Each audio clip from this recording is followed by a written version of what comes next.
Hello, thanks for joining me, astrologer Patrick Arundell, for your in-depth weekly horoscope video for week commencing the 29th of July for the Sun or the Ascendant. I'll give you a detailed, in-depth overview before your specific forecast for your sign. If you've yet to subscribe to my channel, I'd be very grateful if you did so now. The wonderful thing about this week is the warmth of Leo. The Sun is the ruler of this zodiac sign, and throughout this week, the Sun and Venus, the planet of relating, are very closely tied together.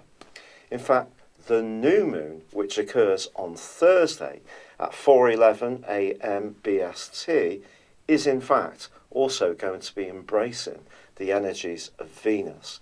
So for the following month, it really gives us an opportunity. In fact, for the first 3 weeks of August, the Sun and Venus are broadly close together in this alliance.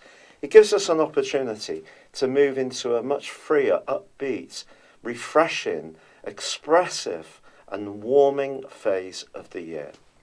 Now, the politics which have dominated much of July are not completely at an end. The good news, of course, is that Mercury has now come to the end of its retrograde, or it does as this week begins. But it is still going to be in an opposition with Pluto for much of this week. It's broad, but it's there, suggesting we may encounter somebody who's a bit of a might is right type character, someone who's very dogmatic, doesn't want to listen. And communication isn't just about speaking, it's about comprehension. So the more that we can just be aware of our boundaries, if we do encounter someone who is a bit like this, wants to grab all the limelight for themselves or their point of view, then that's going to be useful. Now, the Sun and Venus are also going to be clashing with Uranus this week. Now, in terms of the Sun's case, the Sun in Leo is very much about energy, self. It's about our individuality. It's about the things we enjoy doing, whether it's creative projects, socialising, being with our kids if we got them, or perhaps if we're wanting to have a more romantic time of it, the Sun's combination with Venus is obviously very exciting.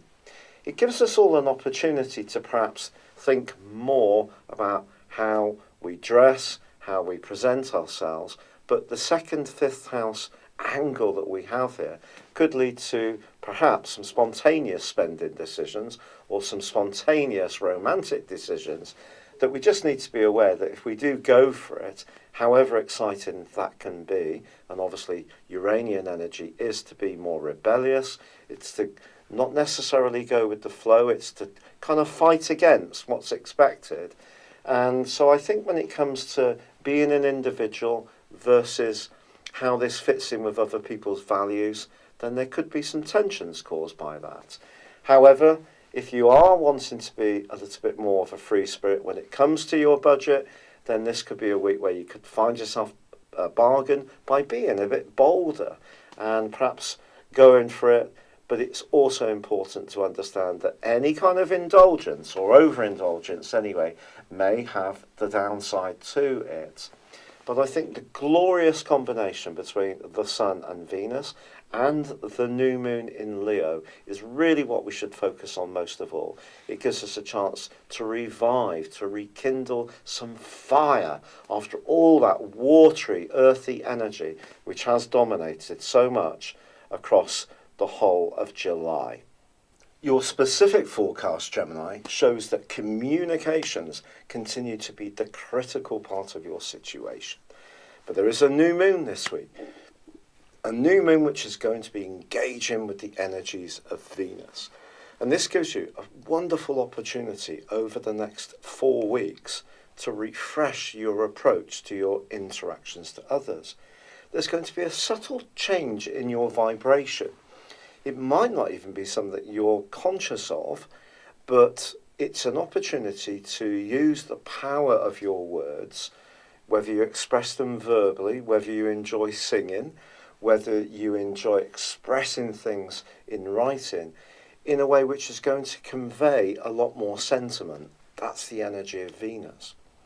It is true, however, that Uranus, the planet of surprises, is locked away still in an area which could see you being a bit more outspoken. So even if you care about someone and you want to show your affection and your warmth, if someone isn't really behaving as you feel is fair, then the chances are you may startle them a little bit by letting them know a deeper point of view.